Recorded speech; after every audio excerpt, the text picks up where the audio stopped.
what you think about the firing of Doug Peterson and the future of the Jacksonville Jaguars? I like Doug Peterson. Personally, I would have given Doug one more year. I'm not sure I would have given the general manager more time. I'm surprised we picked the way we picked. Success doesn't always happen right away. Doug probably hurt himself in that he had two winning seasons back-to-back here. The first non-winning season he has, he's gone. How about the guy at the Patriots? Do you think there's a difference as far as black coaches and white coaches in the NFL? You have to look at these issues just on what do the facts tell you. And those two guys did not get a fair shake. Yeah, that's your guy. Yeah. Championship, Super Bowl champ. I have a soft spot for him. I don't think he got a fair shot. I don't think Jared Mayo got a fair shot. Look at Pittsburgh. Had a great relationship with their coach, right? He's had some years that haven't been the best. He's always been a winner. I do think these two coaches got less than an equal opportunity, and I'm not sure if a white coach would have had the same treatment. We went from being an $8 billion business in one state to now we serve all 50 states.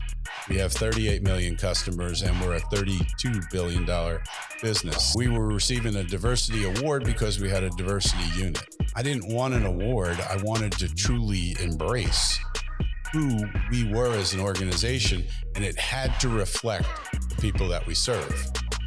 I've never heard of a CEO taking on the diversity piece of the company. How many obstacles did you go through? How much time did it take for you to be happy? It had to be core to all of us throughout the organization so that we were a diverse organization that reflected the people we were serving. And that makes all the difference. You're talking about winning, being part of a winning organization, but there's a lot of adversity that comes with winning. There's a crisis going on in the world right now with healthcare. Is it concerning in a way to where you might feel to protect your family, your loved ones? What does that look like? Any good leader has to acknowledge where you failed and where you succeeded, because that's where credibility comes from. And if you're not credible as a leader, you lose everything.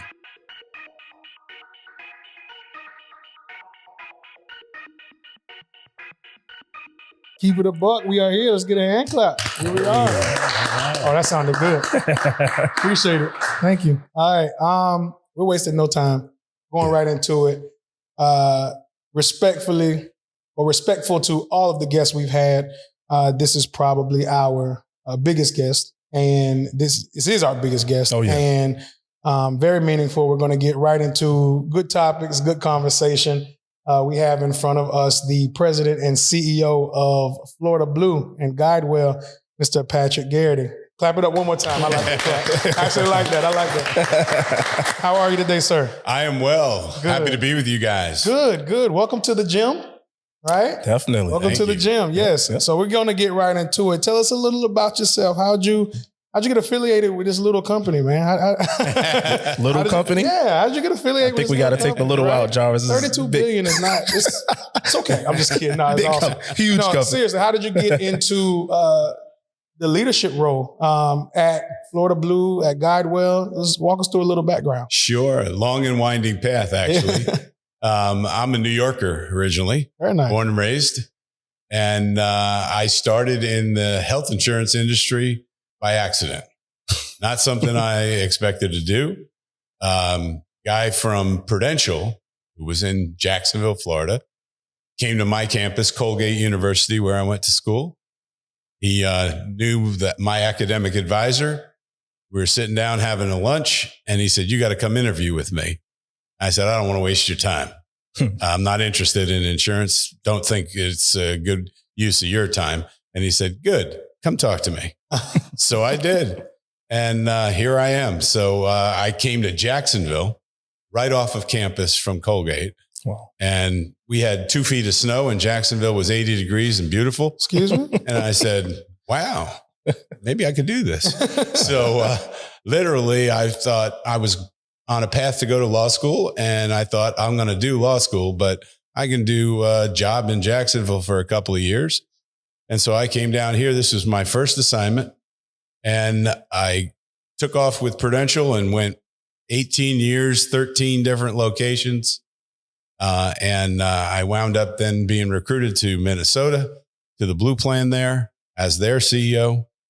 And a couple of years in Minnesota, which were long and cold. I had an opportunity to come to Florida, and I just jumped on it. So it was coming back to Jacksonville. Gotcha. 31 years after I had started my career in Jacksonville. Wow. And here I am, thrilled to have done it. Love the place, love the people. And that's the winding road. A lot of detail under that, but happy to answer anything you want. Real quick, before you go, what do you think he saw in you? He told you to come interview anyway. What do you think he saw in you? Yeah, he had to have good vision, because I was dressed in jeans and a beat up shirt. I hadn't shaved in a bunch of days. The formal interview process had been weeks before. Right. He came after it. And I guess I had a little bit of chutzpah, as we refer to it in the New York area, this little bit of grit. And we were exchanging stuff, and I had nothing to lose. So I was just talking to him like anybody else. And he said, I see something in you that I think you would be good doing what we do. So, I came down. The interesting part was I interviewed. He did not offer me the job in his office.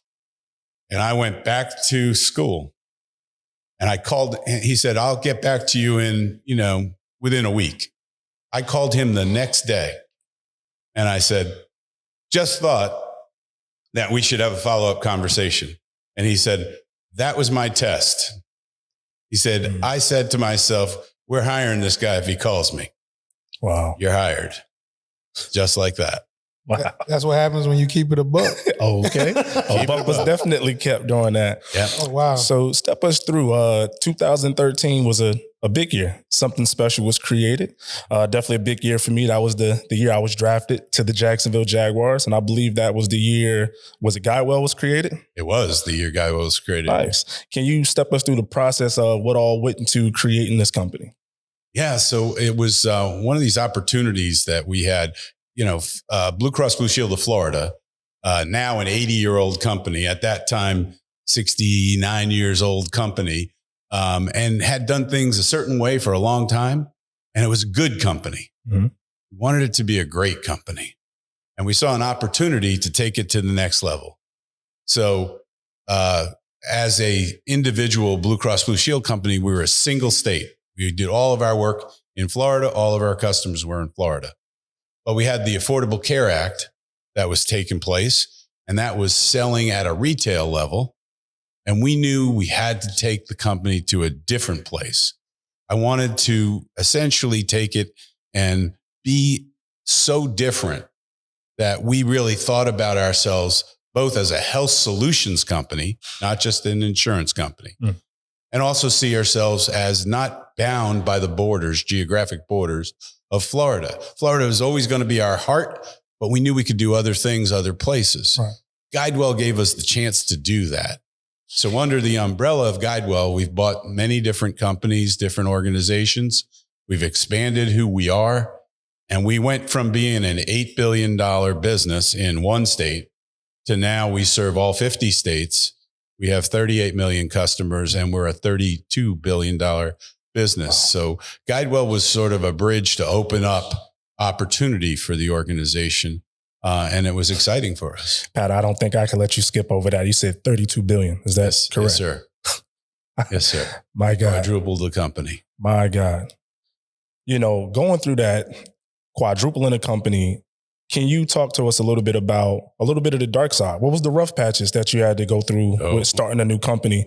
A lot of people could also go on and on about the success, what the company is doing now. But I believe there were some rough patches before you quadrupled that 32 billion where it might have been some ups, downs, highs, and lows. What did that look like? There were many highs and lows. And so, some of it is you have to trust your gut. Some of it's got to trust the data that you've got. And so you've got to really look at that carefully. But you can get too deep into data and numbers and not see the people and the emotions and the other things that are going to be critical to success. So really having our team be motivated was really critical to me. I wanted people to really care about what we were doing. And so we started right with the mission of the company. When I first got here, we had a mission that was a full page long, and it really had a lot of the legal department kind of language in it. And I said, people can't be motivated by this statement. So we recrafted our statement to help people and communities achieve better health. That is our mission, right? People could relate to it. They could see a difference. They could understand how they could impact that. And it really was speaking to, what does a health solutions company do? Not just insure people, but help them be better and healthy in the first place, care about their mental health, care about how they access care and get to care. Lots of things that were not purely insurance related.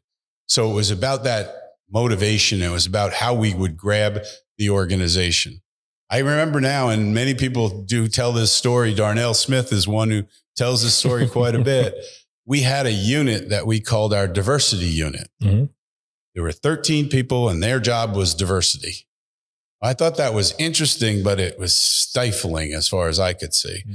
So the first thing I challenged was, why do we have this diversity unit?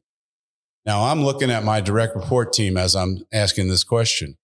8 white males reporting to me. Mm-hmm. And we were receiving a diversity award because we had a diversity unit. Well, I didn't want an award. I wanted to truly embrace who we were as an organization, and it had to reflect the people that we serve. So today, half the people reporting to me are women. We've got ethnic minorities in all kinds of roles. My chief of staff is Courtney Harris. Camille Harrison is an executive vice president in our business. She came with me from first New Jersey to Minnesota and then Minnesota to Florida. So great people you bring with you. But we wanted to really reflect true diversity. Mm. So what I said to the organization is, I'm the person in charge of diversity and my leadership team will run it. We're not going to put it off into a unit. What I saw happening was people turfed diversity to a unit of people, and it had to be core to all of us throughout the organization so that we were a diverse organization that reflected the people we were serving. And that makes all the difference. It gets a bad vibe in our country right now. Mm-hmm. I think we're off track on that. I really do believe that if we look at diversity as reflecting the people you serve, and all the people you want as customers need to have some input into what you're doing. It's the line from Hamilton. You got to be in the room where the decisions are being made. And I look around our room and see I've got people from all walks of life in the room helping make the decisions. That wasn't simple to do. It was a big cultural clash to do it. We had to have what I call, integrity around that decision-making process. There were people who believed that the unit was the way to go, and they were worried that I was leaving diversity as an issue. So there was those kinds of challenges, until people saw, no, they are walking the talk, right, and they get it. Once you got to that point, then you got some traction around that. We made a decision early on to be in the Medicaid business with a partner of ours from Philadelphia. Turned out to be a bad partnership. Mm. We had to pull the plug on that effort. And so having a failed effort is not great when you're trying to move things. We were trying to move too many things at the same time. We created GuideWell. We were getting in the Affordable Care Act. We were getting into the Medicare business, traditional Medicare business beyond Florida. We now serve 12 states. So we're the largest payer of Medicare claims in the traditional Medicare program in the United States. We launched that effort at the same time. So one of the lessons for me was how much change can the organization absorb at the same time? And we probably pushed them one too far by trying to do Medicaid at the same time we were doing all these other changes. But I tend to be one who wants to take on everything. But I really learned more about being focused and disciplined during that period of time. So there were lessons learned. Any good leader has to acknowledge where you failed and where you succeeded, because that's where credibility comes from. And if you're not credible as a leader, you lose everything. So from my perspective, we acknowledge and we stand up and say in front of our folks, this was a mistake. Here's why it was a mistake. And here's what we learned from it. So we'll be better the next time. Really, it's a big Jim Jarvis. That's huge. Yeah, that was. Yeah, that might be the thumbnail too. When you're talking about your mission statement in the beginning and making it appealing to the people that are working for you, and then the people that are consumers and they're seeing you as a company and they're wanting to give you business, and you had to go through a lot with that. Not just harsh reality, but some time. It had to take a lot of time. And then I was going to leave it right there, but then you doubled back on the diversity part, you taking over diversity. A lot of times what people might not know is when you talk about diversity going into a silo and going into a department, it does get lost in the company. And the main reason it gets lost in the company is because it's not coming from the top down. Companies change when it's coming from the top down. Yeah. I've never heard of a company ever in my life, and I've been recruiting for 15 years now for a lot of different companies, not just in Jacksonville, but around the country. I've never heard of a CEO taking on the diversity piece of the company. My question is, with the statement that needed to be changed, with the acquisitions you made and all the personalities that are coming in, let's be honest, everybody doesn't want to work, for the new company. Everybody wants the legacy. Everybody doesn't want to make changes. And then you going into leading diversity yourself, and then it being, distributed out from your leadership team. Not only how many obstacles did you go through, how much time did it take for you to be happy? For you to be, to say, what, job well done. I'm gonna be honest, by me, right? By you, to say job well done. And it's always ongoing. It can always get better, obviously. But to where you woke up one day and said, we're where we need to be. How much time did that take from the time you took the job to now? I haven't actually pinpointed the exact moment, but I will tell you it takes years to get to where people have internalized it to where they own it. Right. It can't be Pat's initiative. It's got to be our initiative. Right. People have to feel it deep inside themselves. So we put a number of things together at the same time, right? Different ways of measuring how we were performing as an organization. So if you know the measure NPS, Net Promoter Score, it's what your customers tell you about yourself. And we took on really the toughest way of looking at Net Promoter Score. You got to be, in the very top end of the score to say that person's promoting your organization. Our industry, and lots of people will talk about our industry. I'll just say our industry was in negative numbers as an industry, meaning more people that were critical of the industry than promoting the industry when we started this effort. And we knew we had to relate at the customer level, the individual customer level. Well, now our NPS scores are top of the industry. We have some outstanding NPS scores because our people took it very seriously, how they related to their customers. So that was one piece of it. The other piece of it was, what are we going to do in terms of looking at our employee engagement scores, right? So if I back it up, when I first got there, our employee engagement scores were in the high 60s. They're now in the high 80s. Nice. We are in the top percentile in the country, and we're just selected by Fortune and Forbes in a variety of different ways as one of the great places to work in the United States. We take great pride in that. So when we got that sort of acknowledgement from a third party, it said to me, people have taken this on. They feel it. They believe it. They're proud of it. Right. And that pride goes so far in how our folks think about taking care of the customer. Right. So if you think there's a lot of messages here, but one of them is the customer's at the core and center of everything we do. And our people are going to make the difference. So the way to do a great job for your customer is to do a great job of taking care of your people. And so that's how we see that as a cycle that is a virtuous cycle. Take care of your employees. They take care of your members. And that all then plays out to you build an organization that makes a difference in the communities that we're in, that grows. And so people want to be part of that. People want to be part of winners. Yeah. Josh, you guys know, playing sports, you want to be part of a winning organization. Being part of a winner is what we wanted to create. That comes from, the sports background that I have. Being part of a winning team is an exciting place to be. And it's something that builds more energy and positive momentum going forward. So all of those things were part of what we were thinking about. Would you say that Florida Blue takes on your own personality, like who you are, how you are for the most part? I think that's certainly, I'm a piece of that. But what I hope I've built around me is a great team of people, right?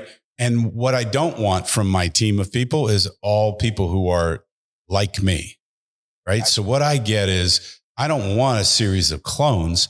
I want folks who bring themselves to the table so that they influence the culture, so that collectively we're what we are as an organization, because we've built this great group of people who have respect for each other, who know we come from different walks, and we listen to each other because of that.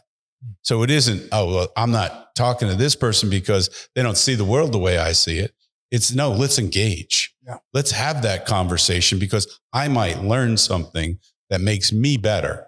So I sort of resist having it be about a person because I think it really is about a team. And then the other way I look at that question is I hope that everything I do every day is a reflection in the respect I have for my parents. My mom and dad set a foundation second to none. And I know how much privilege I have because I had those two people as my parents. I just want to make them proud. That's awesome. You know what, Pat, I like how you correlate sports to other different industries, right? There's so much that go into it. You're talking about winning, being part of a winning organization, but there's a lot of adversity that comes with winning. Yep. The field you're in right now, there's a crisis going on in the world right now with healthcare. The Luigi case specifically. How does that impact healthcare? And also being the CEO of a healthcare company, is it concerning in a way to where you might feel to protect your family, your loved ones' security? What does that look like? Yeah. So obviously this is a very serious moment. I'll start by saying in any difference of opinion that people have, violence has no place.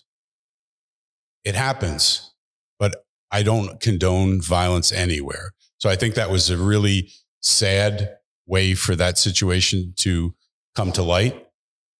Having said that, I absolutely believe that the industry, the health insurance industry, can be better. Part of what I've been discussing is how we've tried to make GuideWell and Florida Blue different, more connected to our customer, more understanding of people's plights, more understanding of how we can be different in the roles that we play. And because of that, I've taken on the chairmanship of the America's Health Insurance Plans. And I'm working with a lot of my peer group to try and say our response to what happened needs to be action and needs to be commitment. Cannot be defensive, cannot be blaming other people. It's got to be saying, how do we lead to make the system work better for every individual we serve? And so you'll be seeing action steps that will come forward. You'll see a commitment that will happen from the industry. And I am playing a role in that. And I feel very strongly about playing that role because we don't get better by people being violent to each other. We get better because we work together. We listen to what the problem is and we address the problem. And that has to happen. And I believe we can make a great difference. And so I'm committed to that. But yes, these are times that are challenging, and none of these things happen easily. People see the outcomes after something has happened and say, oh, well, that was obvious. It's not always obvious. There's a lot of, push and shove and a lot of changes that happen along the way to make a result come to bear. And people have to buy in and believe that the change is necessary. And that's once you've got belief, then you've got a lot moving in the right direction. And I think that's where our organization is. We're committed to making a difference, and we're going to continue to try and lead the way on that. I have to commend you, because I think a lot of times, not just in healthcare, but in the United States, culture in general, just from consumer to company, there's a big disconnect when it comes to folks that are at the top of the food chain at these companies and that run these companies, and then consumers that are there. And I've just seen, again, going into having to represent as a third-party vendor and recruiting to represent a client to a person that just wants a job. I've seen the more successful companies are closer in that dynamic, closer to the consumer. So it seems as if you're getting closer and closer to the consumer's needs, closer to what the consumer wants, and honestly, just the consumer in general, getting closer. And so kudos to you on, your mindset and on Florida Blue and the success. And I know it's going to continue. And speaking on continuing, the future, right? Like, we're dominated by AI right now. Obviously specific to healthcare is wearable technology now, personalized medicine. What's Florida Blue's, stature in technology right now? And what does the outlook look like for the future with how everything's booming right now? Yeah, it's first of all, great question. And I believe that there's an opportunity to incorporate artificial intelligence and the promise of technology into what we do, but we cannot take the human being out of the equation. Clap on right? Yeah, So, I like that. I like that. We ain't getting too carried away. Oh, okay. Go ahead. I'm sorry. The human being has to be in the middle of it. Yeah. Right. So when we think about things like when we authorize a service, artificial intelligence can help us to authorize that quickly, turn it right around. But if the artificial intelligence tells us we ought to not authorize a service, we then pair that with a human being, a physician, who looks at it and makes the decision based on all the inputs. So we don't let the AI make the final call on a no. The AI can make a call on a yes, and that can make us more efficient. And so if you think about that across your organization, the opportunity we all have in all walks of life to have an advancement in our capabilities from an intelligence at the point of attack, we must find out how to use that well. Think about medical. The proliferation of medical knowledge happens in the span of months now, that we double the amount of medical knowledge that we had previously. It's unbelievable. There's nobody as a person who can keep up with that. Right. You take the best physician and you put them out in the field for 4 or 5 years. They can't learn fast enough to know everything they need to know to take care of you. That's an old model. But if we can, through artificial intelligence, put in their pocket on their phone all that they need to know, and they can pair that with their experience, with their understanding of the patient, we've made everybody better.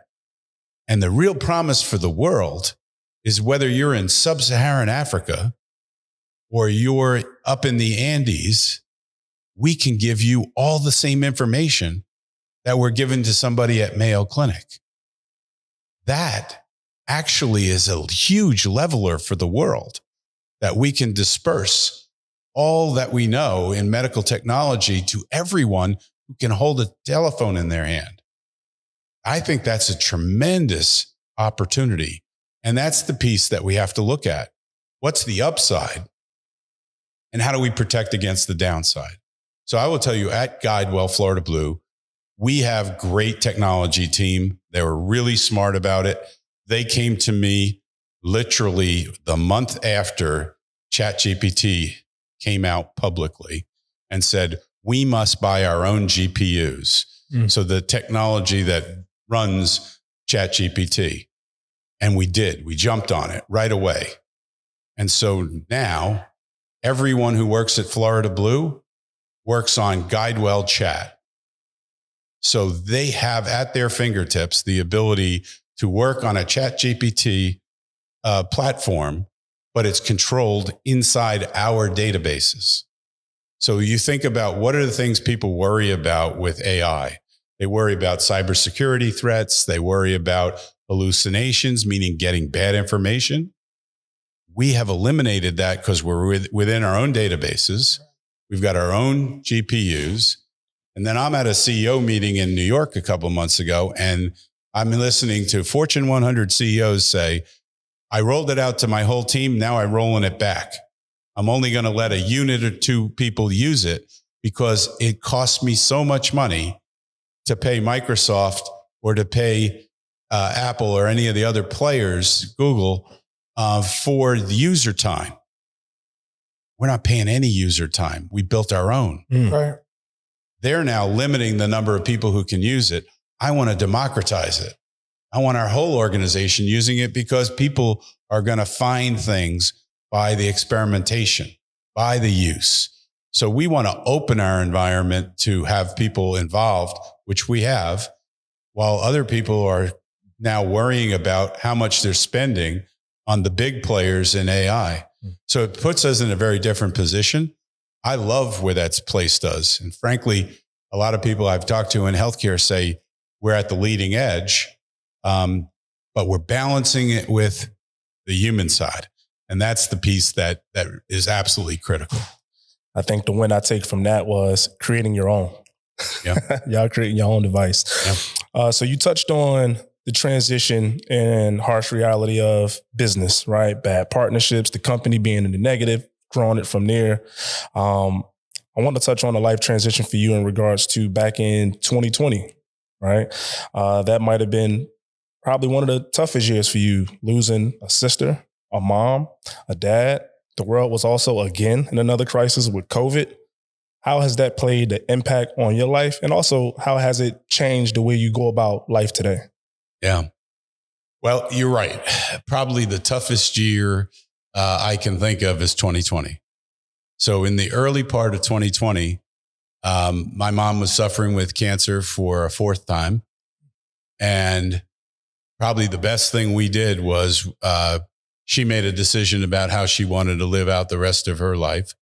And I flew up to New Jersey and moved her home from the hospital because shortly thereafter, nobody would have been able to visit her because with COVID, she would have been locked off from us. So we had the chance to at least see her and share some time with her as her life was winding up.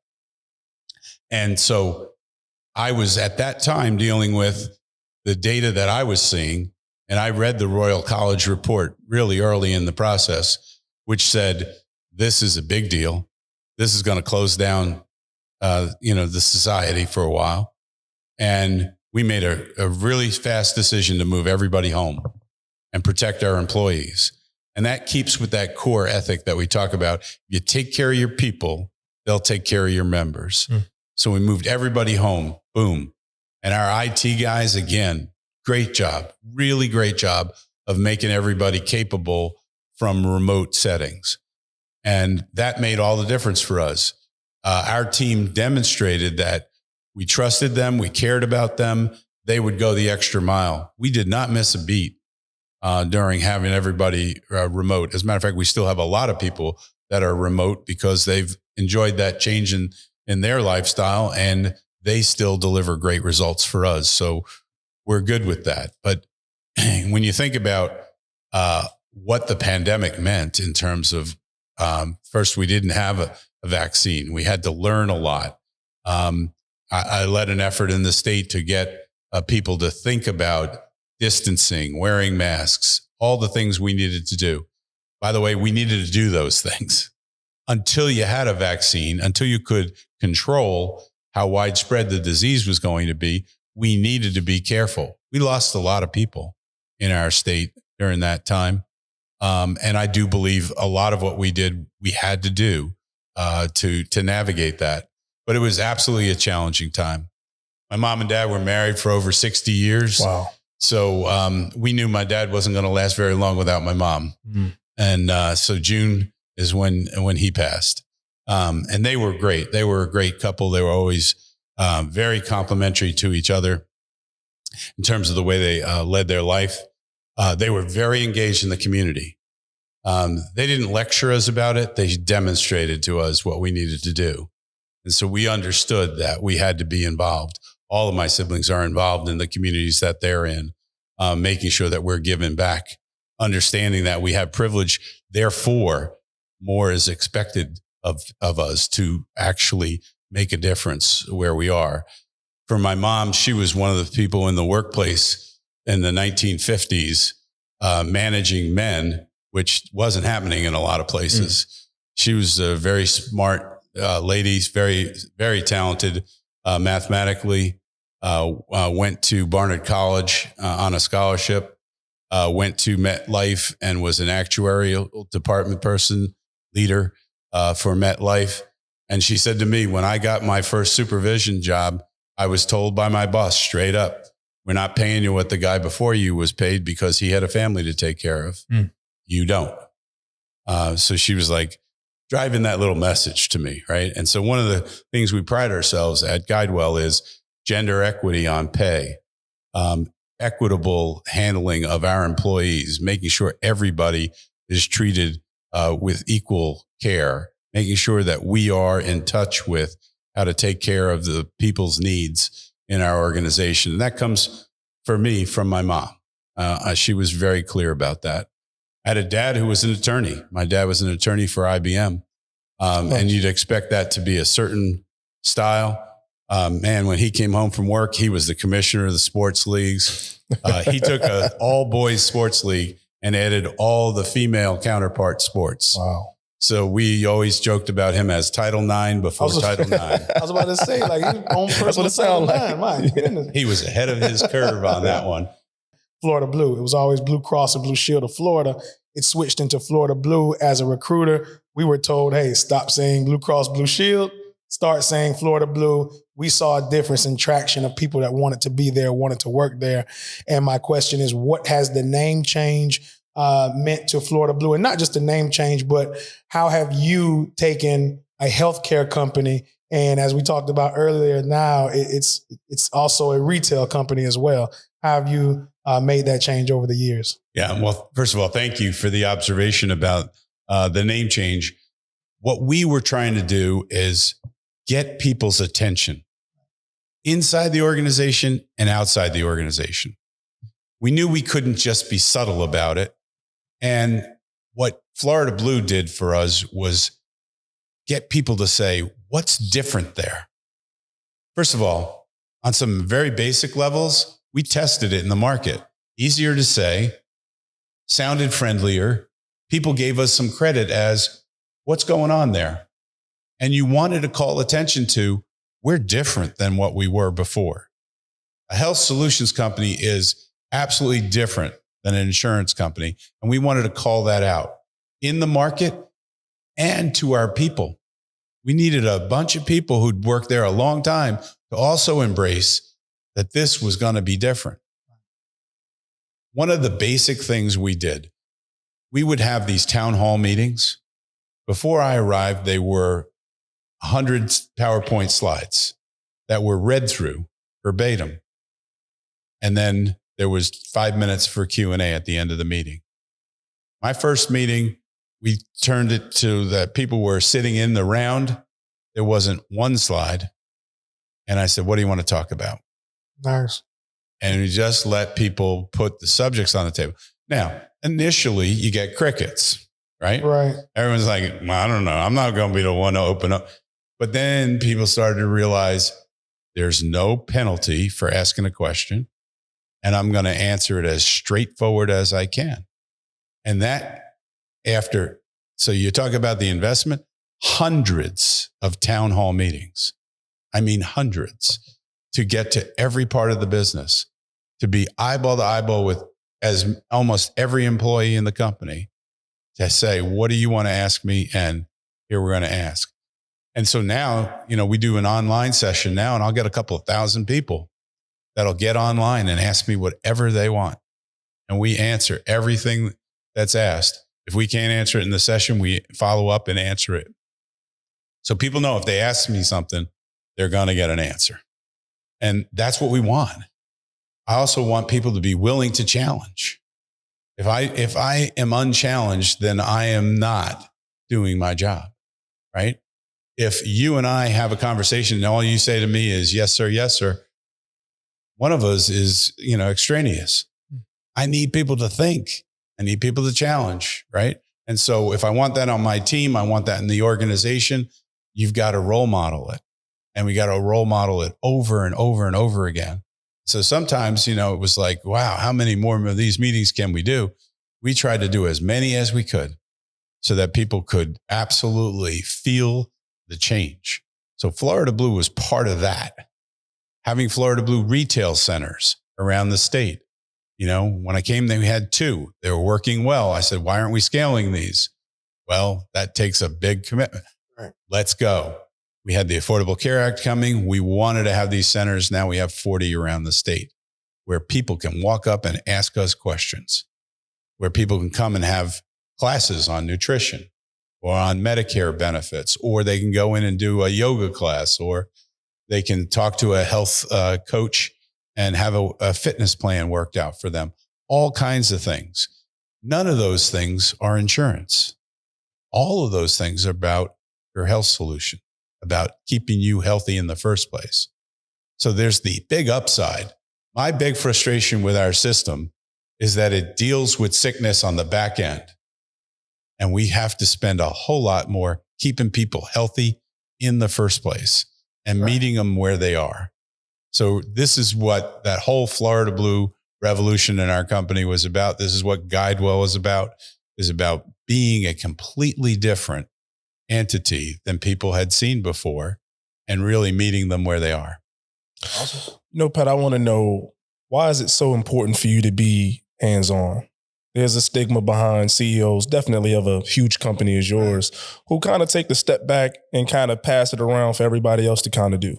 But I notice here in our community, here in the state of Florida, and around the world, you're hands-on. You're a hands-on guy. You're kind of answering questions. Even the opportunity I got to meet you was like in person. We spoke. It wasn't me going through a middle person. Why is it important to you? And what impact does that have for your organization of just showing people that I'm willing to get my hands dirty too? Yeah. I guess I take it back to how I was raised. My parents raised us to believe that everybody was somebody of quality and everybody brought something to the table.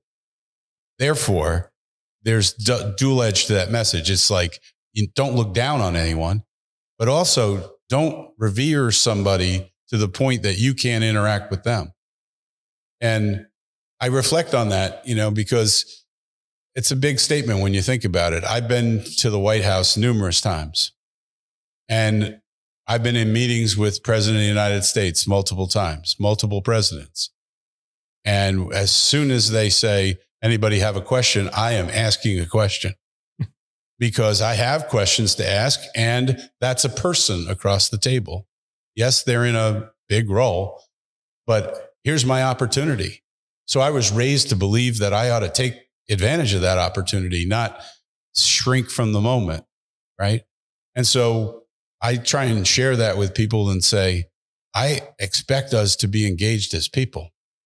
I don't want to be treated any differently in the organization. And so I try and resist that. There's this certain trappings around, being the person in charge. And I try and still be able to be connected to folks and to let them have an opportunity to talk to me. When we go and do events, people are doing selfies or asking questions or whatever. I enjoy letting people have access because I want them to take that to their part of the organization. If everyone is engaged we're a better place to be. And I don't want anybody to hesitate to ask me a question. And when I first arrived, I can tell you that people asked me a couple times really straightforward questions, and I could see the gasp in the crowd. I went, no. I want to answer that question. Right. And then I want to thank you for asking it. Right. So you got to praise people who show the courage, because if you're going to change something, and there are moments of courage, big and small, you've got to call it out and make sure that people know that this is what you want. And I think it makes all the difference. I know I've been in some organizations where the CEO was sort of more an imperial leader. Didn't motivate me to be in an organization like that. And so one of the things I talk to people about in terms of their career is you learn what you like and you learn what you don't like. And so I had CEOs that I said, love that, going to put that in my toolkit. And I had CEOs where I said, man, I will never behave like that guy does. Right. And so you learn the pros and cons. When you have your opportunity, I always say you get the opportunity to make your own mistakes.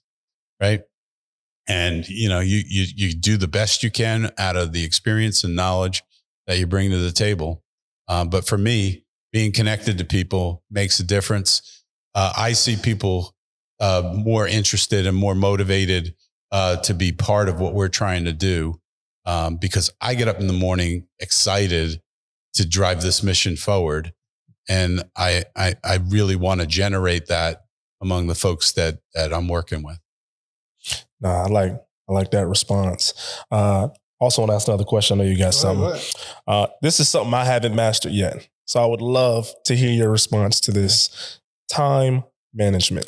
Okay. We all struggle with it. I opened up a company, Level Up Fitness Jacks, the gym we're in today, which has been open now for 7 years, and a few other things, real estate that I do outside the gym, which is also nowhere near the level of things you do.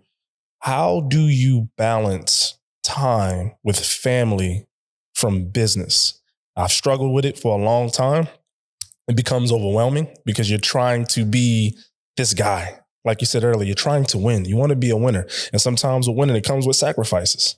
And it's hard to explain that to your family when you're trying to put so much time and effort to create a legacy for that family and a dynamic for them to be able to live on generations down the line, that I can show, hey, daddy did this or grandpa did this. If you can answer that for me on how do you balance your time, or have you, been able to put that time aside of separating the two, business and family? First of all, it's a great question, and it's the continual struggle. And, people give you the sort of the textbook answers on these things. I can't sugarcoat it for you. For me, it's been about, unfortunately, sacrificing sleep. And I need to sleep more, and I don't sleep as well as I should. And I know that's one of my challenges. But, I get up early. I get my exercise in early in the day, because that's my time. And then most of my family doesn't get up as early as I do. So that gives me some time to get that done. It's always given me time to get that done ahead of people's schedules. When my kids were younger, I got in a habit of getting home to try and be home for dinner. But then I go to work after that. So I'd try and get to dinner, get them situated with their homework, and then get back on work at home. So I've always tried to find the hours so that it wasn't like I'm in the office to 10 o'clock and I don't see everybody. I couldn't make that sacrifice. So I always sort of carved my day so that I was making sure that I got to the priority events. If there was a big event, any of my kids were having, I tried to be at that event and then work around it. And so there were plenty of times that I worked on weekends, but those were typically from home. I wouldn't go to the office, but I'd do the time from the house. And, we've all dealt with teenagers. When teenagers want to get up at 11 or 12 o'clock in the morning, I got a day of work in before they're up. And then I can be engaged with them. And then if I had to do something else, I could do it late. So I always tried to just work around those hours. Nice. Excuse me. I have to give a big shout out to Haskell company. I used to work for Haskell for about 6 years. Okay. And Haskell taught me similar to what you're speaking on. And we're going to wrap it up here too. And I want to get into the people aspect, right? And so Haskell taught me at an early age in my career that it's people first, right? It's people first. AI can come. AI can make things efficient. It's people first. You can have discrepancies. You can have, tribulations between each other. You can have tribulations between companies. It's people first. Things can be expensive. Inflation can be, prevalent. It doesn't matter. People are literally first. And so taking the people first mentality, bringing it to Florida Blue for these amount of years, taking that mentality, what's the future look like for you? And not just for Florida Blue, but for you, because I see CEOs, Mr. Haskell is, still pushing, still going, and he's up there in age, and it's respectable because he's created a mentality that has people run with, and so it's a legacy almost. And so I want to ask, how do you feel about the future of your legacy, not just in Florida Blue, not just in Jacksonville, and not just in healthcare, but carrying on your family name, your family tradition, who you are, well after you're gone, similar to how your parents did, for you. How do you feel about the foundation you've laid so far? Well, first of all, thank you for that comment. It is about the people. And so first and foremost, I hope that my children have seen some of the things and some of the sacrifices and internalized that. And I see that in my kids. And when your kids start to do things that you admire and respect, you kind of go, that's good. I like that, and you can't just lecture them and tell them. They have to see it and feel it and want to do it themselves. So I look there first. Then I look at the people that we've had on our team and how it's impacted their lives, or the people that we serve in the community. Nothing more satisfying than having somebody write to me and say, you guys were there for me when I needed you. And those letters are really powerful, and they reinforce why we do what we do. And you realize when you're in the midst of it, financial security going through a healthcare crisis is a really powerful thing, and it changes people's lives. And so we know how important that is. I look forward and say, I've got a lot of energy.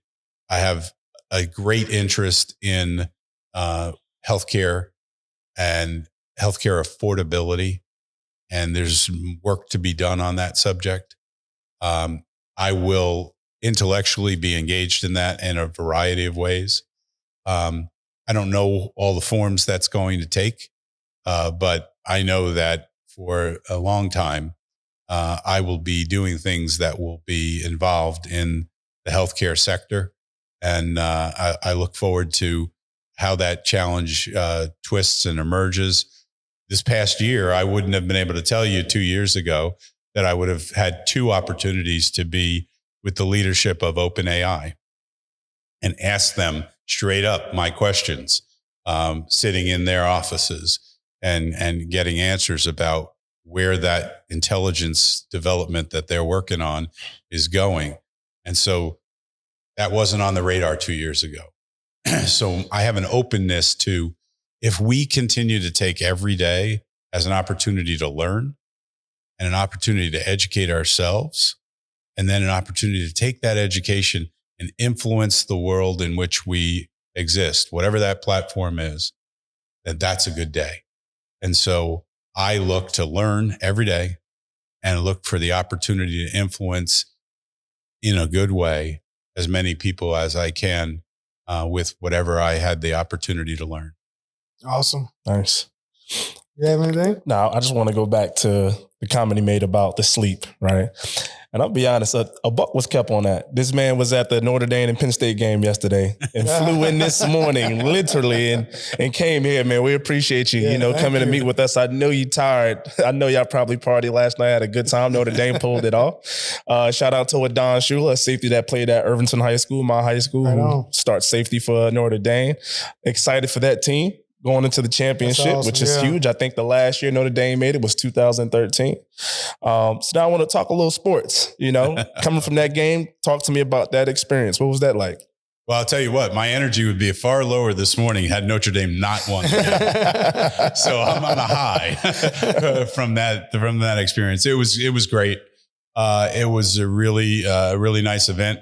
Was able to go down and meet with a couple of our key brokers who do business with us, people who are making a difference in our South Florida marketplace. We met our South Florida market president down there. So reinforced relationship with that community. We're part of the Orange Bowl committee down there. So we're very involved in the community. And so it's important for me that I continue to plug in. What a great way to plug in. So I get an opportunity to meet with some of our key brokers, a key member of my team, watch the game. And then on the side, I flew my brother in because it was his birthday yesterday. Awesome. He's Happy birthday to the bro. Notre Dame fan. Oh, and so I was able to bring him to the game for that birthday. So I know he had a blast. It was great on all fronts, personal and professional. Nice. Good stuff. Good stuff. So speaking of Notre Dame and Penn State, the Jags. There's a lot going on. You got your hands in a lot here in Jacksonville. What you think about the firing of Doug Peterson and the future of the Jacksonville Jaguars? Well, now you're taking me into some turf. Look, toughest thing you talked about the whole day, right? I gotta be straight up on everything, right? Keep it a buck. Keep it a buck with us. Keep it a buck. So I am a New York Giant fan, born and raised. Jags are second in my professional rankings, but I'm very much a Jags fan, except for when they're playing in my Giants. But between the two teams, I didn't have a great year. No way. Let's be straight up about that. I like Doug Peterson. I like what he did in Philly. I liked when he came here. I think he would tell you he's disappointed with the results here. Personally, I would have given Doug one more year. I'm not sure I would have given the general manager more time. And if you were going to pick one of the two, I'm surprised we picked the way we picked. So that's me. I'm doing it arm's length. I'm not in it every day, but that's how it appears to me as a fan that we gave more leeway to the GM than the coach. And I look at things like the coach of the Lions. He struggled his first 2 years. Yeah. So success doesn't always happen right away. Doug probably hurt himself in that he had two winning seasons back to back here. The first non-winning season he has, he's gone. But he's not the most picked on coach in the league. How about the guy at the Patriots? How can you get rid of somebody after one season? So, right. I think we're gotten pretty knee jerk in sports, and sometimes you have to see it through and give somebody a real opportunity. Pat, speaking about keeping it a buck, and I just want your honest opinion, because I thought that was kind of crazy too. The head coach of the Patriots, and also Antonio Pierce with the Raiders. Yeah, absolutely. Do you think there's a difference as far as black coaches and white coaches in the NFL, or as the amount of opportunity they get to, not have too much of a good season for probably a year or two, then start to make that decision? Whereas in some black guys get 1 year and that be it for them. Well, you have to look at these issues just on what do the facts tell you. And those two guys did not get a fair shake. And Antonio Pierce was a giant. Oh, yeah, that's a guy. Championship too. Super Bowl champ. I have a soft spot for him. I don't think he got a fair shot. I don't think Jared Mayo got a fair shot. So you just look at, sort of the facts on that case. But, it shows you how much relationships make the difference. Look at Pittsburgh. I mean, Pittsburgh's had a great relationship with their coach, right? And he's had some years that haven't been the best, but he's always been a winner. Mm-hmm. And so that's the role model, I think. I do think these two coaches got less than an equal opportunity. And I think it is unfair that they were moved out in a year. And I'm not sure if another white coach would have had the same treatment. I can't tell you whether they would or wouldn't, but I think these two guys didn't get a fair shake. That's honest. That's honest. Well, Pat, I thank you so much for getting off that plane, and coming to us. I'm glad Notre Dame won now, If Penn State would have won, we'd have probably rescheduled. I'm just kidding. Shut the meeting down. But no, it always means a lot in regards to talking transition, right? And you've gone through what we've now talked about, so many transitions, and even speaking on other transitions and other avenues. That's what we're all about. The harsh reality of them, how we feel about them, and how do we get past them? How do we take it to another level? We do know these transitions help make us who we are, right? But when it comes to our children, when it comes to the folks that are coming up after us, we want to make sure that they're not going through some of the same things if they can avoid them. So we always like to end the segment on looking into a camera. Which one's this camera? Right here? Is this camera right here? Yes. So we want to look into this camera and give your younger self, your children, give them words of advice in regards to transitional development and what they're going to face, how they're going to feel, and what they can do to make the best of that situation. Yeah. Whatever you're facing in life, it really is about the relationships that you've built. My wife, Inger, is an inspiration to me. She's been through thick and thin with me. She has gone through tremendous personal challenge in taking on cancer. I admire how she takes on those challenges and is so engaged in this community and making a difference in the causes that she's committed to. When you look around, make sure you're keeping great people around you. Make sure that you are bringing positivity to everything that you face. Because life is going to throw adversity. It's going to throw challenges. You have to be your own personal driver of your personal happiness. It comes from being positive, being optimistic, knowing you can make a difference. And it goes all the way back to something my dad used to say when he woke us up in the morning. Make it a great day. He did not say, have a great day. Make it a great day, which told each and every one of his kids that we have the power within us to influence how we feel and what we can do in that day. And that's the best advice I've ever received. Wow. And wow. Yeah, let me get another clap. You guys did a good job from before. Wow. Yeah. Man. With that being said, Jay, you have anything? I have nothing, man. I just want to say thanks for coming out. We appreciate you, man. And we might have to do this again one day. Might have to. Do this again. We might have to. Thank you again. We appreciate it. And I promise you, a buck was kept. We are out. Thank you. My pleasure. Awesome.